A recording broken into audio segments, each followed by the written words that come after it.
Okay, well, it's my pleasure to welcome to the New Zealand Rugby League Museum this morning Tom McKeown, one of our game's great administrators. So welcome, Tommy. Yes, thank you. I'd like to take you back, if I can, right back to 1950 when you first started playing rugby league for Ponsonby. What do you remember of those days way back then? Oh, well, not a great deal, I must admit, but I played in 50 and 51 for the club, and the only problem that we had was that I don't think we weren't coached very well. We weren't really coached how to tackle or anything like that. We just went up and ran around the field, and that was about our lot. So why did you get into rugby league? What influences? The main reason was my father was secretary of Ponsonby going back to 1936 or 38, and my brother also played for Ponsonby right through to our reserve grade, and that's really got me. I started sort of being a ball boy for my brother's side up at the Auckland Domain, Yep. and then we'd wander down to Carlisle Park and watch the main games down there after he'd finished. Yep. So what about influences from a player's perspective? Who can you remember that icons of the game that you used to watch then? Who was? Oh well, Des White. Des White, of course. Yeah. Des White. There was quite a lot of them in that stage. They had Ron Smythe and Yep. and there was all sorts of different icons around the place. Yeah. But most probably the biggest influence I had was when Roger Bailey was playing, and I was The great Roger Bailey. Yeah. Well, you just mentioned that you didn't really get coached that well. Do you have any recall of coaches and then from that time that?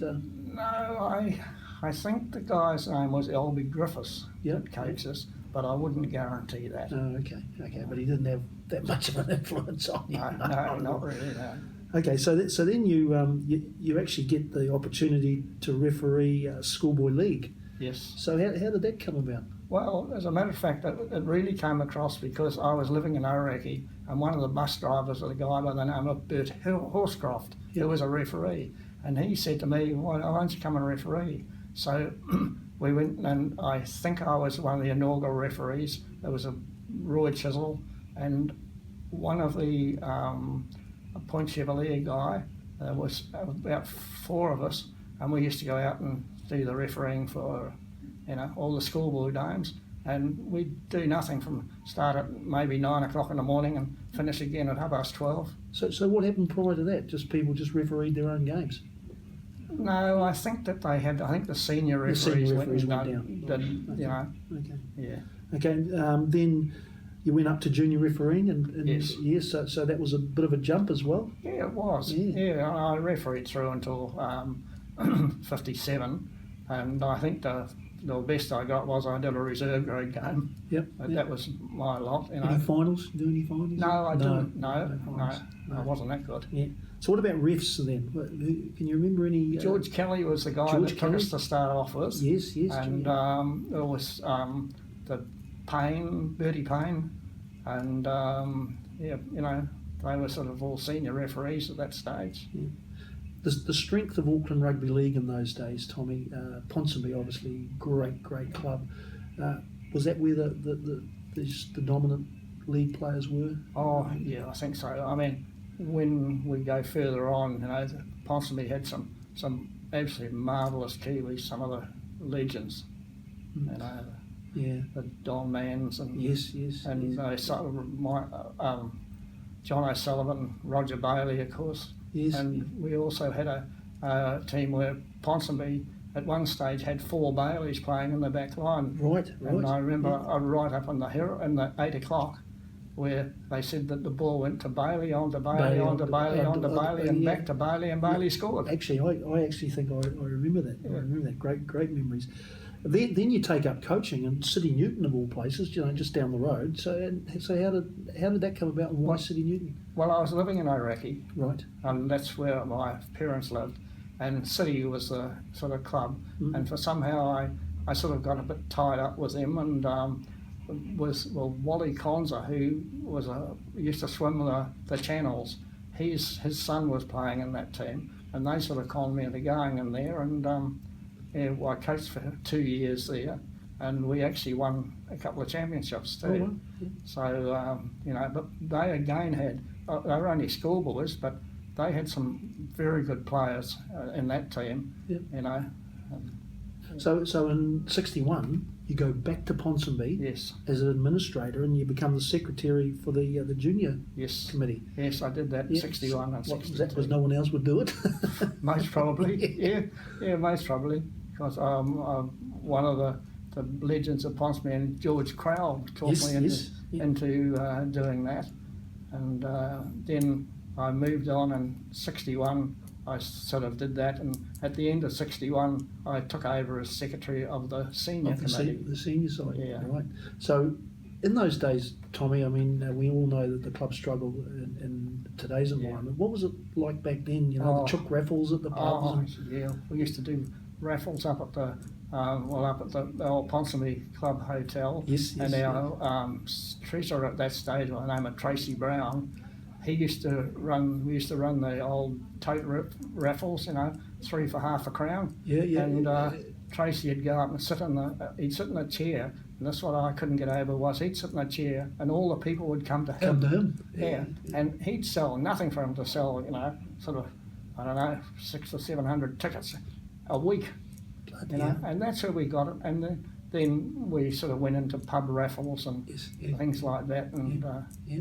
69, Tommy McKeown, chairman of Ponsonby Rugby League. yes, yeah, I Yeah. did. Bill Pengelly, who was the chairman, and The very, Pengellies, yes. yeah, well, he decided to have a year off, and so I chaired the club for 1 year, and Bill came back the next year, That's right. and I went back to secretary again. Yep, yep. So, but then you had a few other roles along the way, but then '78, the board of Auckland Rugby League. Yes. So once again, another big jump there. Yeah, yeah, that well, I that did. must have been a bit of an honour for you to Yeah, sit well, on it the board. was. In those days, they used to have club delegates, Yes. and I was elected club delegate, and the bloke that I replaced was Bill Greaves, who was an ex-Ponsonby secretary as well, and so I replaced Bill Greaves on the Auckland Rugby League board, and moved on from there. Yep. Sort of in the beginning of '69, I took over as treasurer of the Auckland Rugby League. Yep. And stayed there until '84. Yep. Yep. Yep. And that's when I shifted from there and went to the Warriors. Yeah.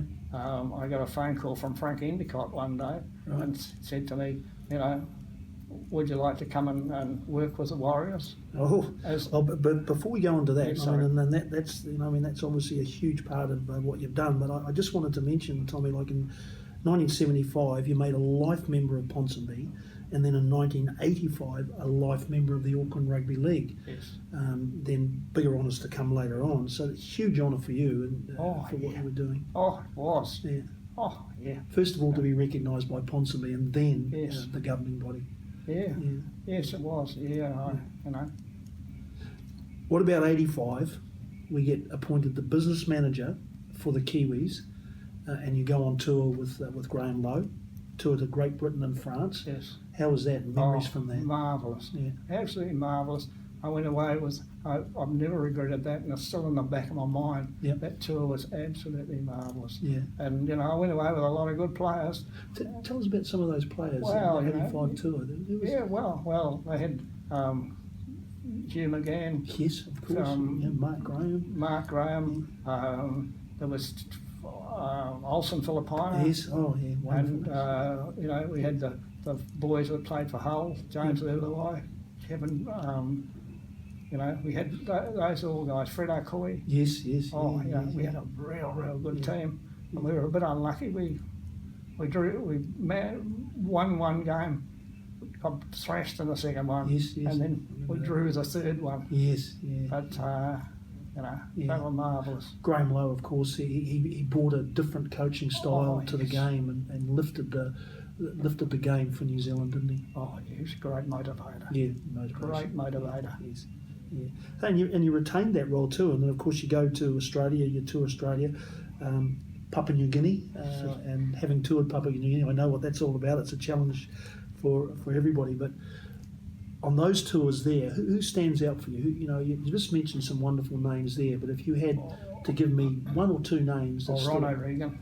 Ron O'Regan, Yes. And Peter Brown. Peter Brown and Adrian Shelford. Yep, yes. Were, particularly in Papua New Guinea, how they'd come in, with knees and arms and everything. Not sort of being dirty, but that's the way they played. That's the way they played. And yes, it was dirty. at some stage, Yeah. we flew Hugh McKeown over for the test matches, and we got beaten there. Unfortunately, That's right, yes. Yeah, well, unfortunately, Joe Ropati was another one that came with us, and Joe scored under the posts, and the referee looked, and the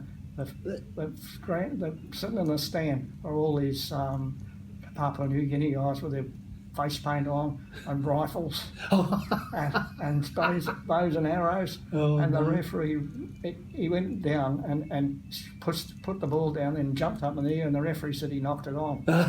And then we said to him afterwards, he scored. He said, I know he scored, but he said my life was in my hands. He said, so that's why I didn't award the try. Oh my gosh! Another huge honour, bestowed upon you, Tommy, in 1994, life member of New Zealand Rugby League. And that's the epitome of recognition in the game, a life member of New Zealand Rugby League. You must have been very, very humbled and honoured. I was, I didn't think it. I was actually at an Auckland meeting, and Sal Shanks was the chairman at that stage of Auckland, and we were going to apply again for the Auckland manager's job, and I threw a bit of a resume of what I'd done, and Sal said to me, "God, look at this," he said, the Shitties are up for life membership, and so that's where it came from, and that was a great honour. Yeah. Can I ask you about that? You've just mentioned something there about managing the Auckland sides, and you managed them from '98 to 2003, which is a pretty long time, to manage a side.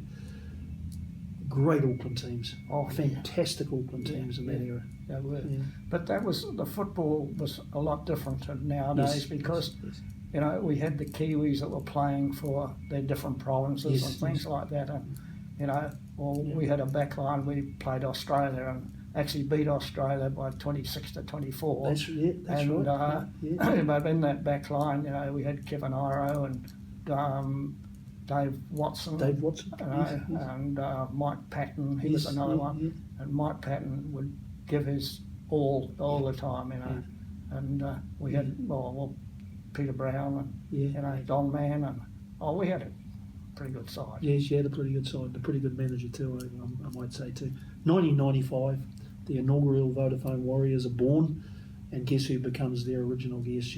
How on earth did that come about? Well, I came about that because Frank Endicott, who was coaching Canterbury, and the strange thing about that was that Cameron Bell was coach of Auckland, and we'd go down there and we'd say go out on the Friday night, play on the Saturday, and the Friday night we'd always meet up with Frank and have a talk to him, and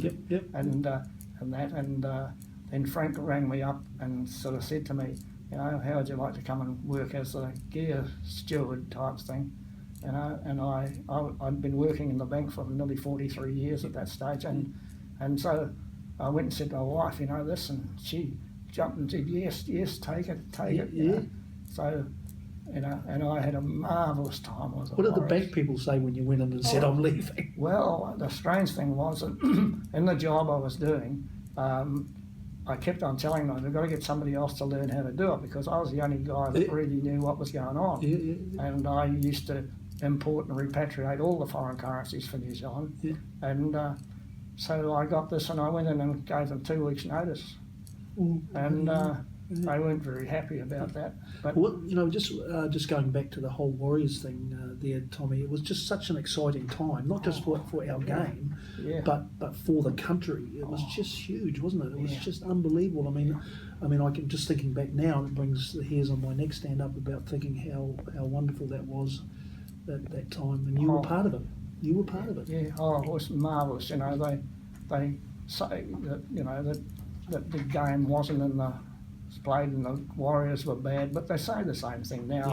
They've got to give the guys a fair go. It's all very well to sit there and criticise, but you know, unless you're actually out there playing on the field, you can't tell, you know. Yeah. You know. Yeah, absolutely. Yeah. Absolutely. Everybody's an armchair critic. Just to finish off, Tommy, and you know, we've just spoken about some wonderful, wonderful memories, and you've been involved with the game for such a long time. If you had the opportunity to change anything in the game today, what would it be? No, I don't think I'd change. I don't think I'd do a lot of changing. I mean, you know, as you say, I've had a fairly lengthy career, but I owe the game nothing.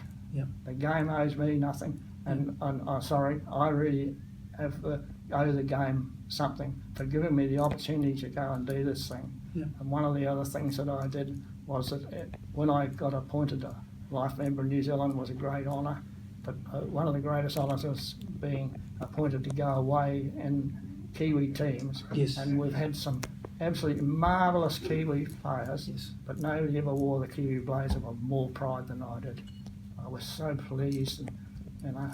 Oh. Stop it, Tommy, and bring a tear to my eye. Well, Tommy, on behalf of New Zealand Rugby League, on behalf of all of us involved with the game, thank you so very much for everything you've done for the game and you continue to do. Thank you, Tommy. No, it's been my pleasure. Thank you.